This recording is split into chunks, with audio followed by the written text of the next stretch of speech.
നമസ്കാരം. വേമ്പനാട്ട് കായലിലെ നൂതന കൃഷിരീതിയെക്കുറിച്ചാണ് ഇന്നത്തെ വീഡിയോ. ഞാനിപ്പോൾ നിൽക്കുന്നത് കണ്ണങ്കര ബോട്ട് ജെട്ടിക്ക് സമീപത്താണ്.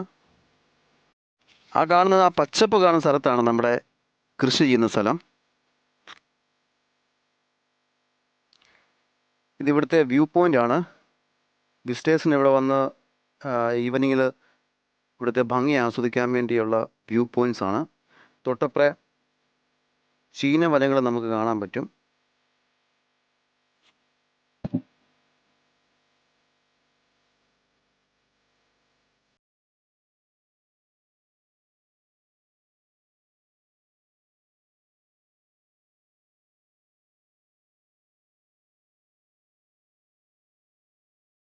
ഇത് കായലിന് സമീപത്തുള്ളൊരു കടവാണ്.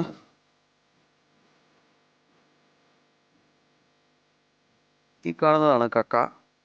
ഇതിനെ മാംസമെല്ലാം എടുത്തതിന് ശേഷം അവർ സൊസൈറ്റിയിലേക്ക് കൊടുക്കാൻ വേണ്ടിയാണ് വെച്ചിരിക്കുന്നത്. അത് കൂട്ടിയിട്ടിരിക്കുന്നതാണ്.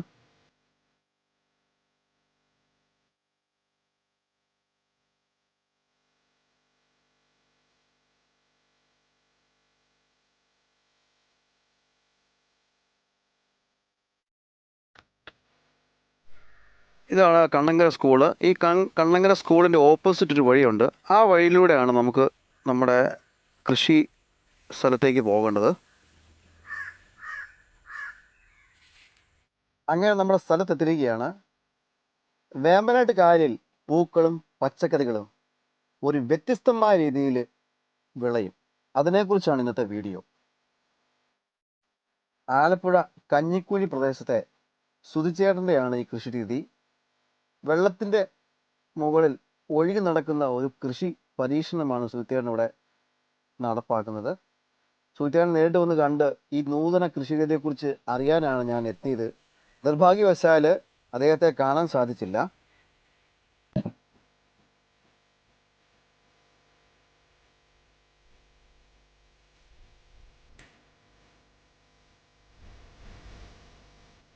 ഇതാണ് ചെങ്ങാടം. കൃഷി ചെയ്യുന്ന സ്ഥലത്തേക്ക് എത്തിപ്പെടാൻ വേണ്ടി ഉപയോഗിക്കുന്നതാണ് ഈ ചെങ്ങാടം. മുള കീറി അടുക്കി അതിന് മുകളിൽ ഈ പോളയുണ്ട്. ഈ പോള കൊണ്ട് തടം ഒരുക്കും. 10 മീറ്റർ നീളവും 6 മീറ്റർ വീതിയിലുള്ള തടമാണ് അദ്ദേഹം ഒരുക്കിയിരിക്കുന്നത്.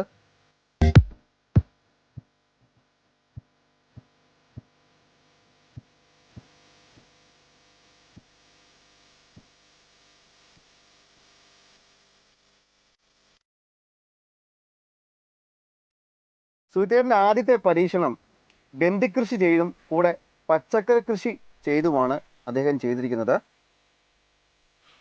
ഈ നൂതന കൃഷി രീതി കൊണ്ടുള്ള ഏറ്റവും കൂടുതൽ പ്രയോജനം കായലിൻ്റെ ശാപമായ ഈ പോള കായലിൽ നിന്ന് ഒരു പരിധി വരെ നീങ്ങിക്കിട്ടും എന്നുള്ളതാണ്. ഈ പോളയുടെ ശല്യം ഏറ്റവും കൂടുതൽ ബാധിക്കുന്നത് മത്സ്യബന്ധനത്തിൽ ഏർപ്പെട്ടിരിക്കുന്ന ആൾക്കാർക്കും ബോട്ട് സർവീസിനെയുമാണ്. സുധീറിൻ്റെ ഈ പുതിയ നൂതന കൃഷി രീതിയിലൂടെ ഒരു പരിധി വരെ ഈ പോളയെ നമുക്ക് കായലിൽ നിന്ന് കുറയ്ക്കാൻ സാധിക്കും എന്നുള്ളതാണ്.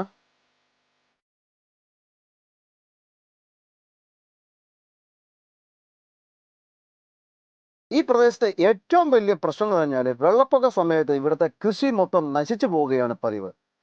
ഈ നൂതന കൃഷി രീതിയിലൂടെ വെള്ളപ്പൊക്ക സമയത്ത് വെള്ളം കൂടുകയും കുറയുകയും ചെയ്യുമ്പോൾ ഈ കൃഷിയിടം പൊങ്ങുകയും താഴുകയും ചെയ്യും. അതിനാൽ വെള്ളപ്പൊക്ക സമയത്തെ കൃഷിനാശം ഇല്ലാതായി കിട്ടും എന്നതാണ് ഏറ്റവും വലിയ പ്രയോജനം.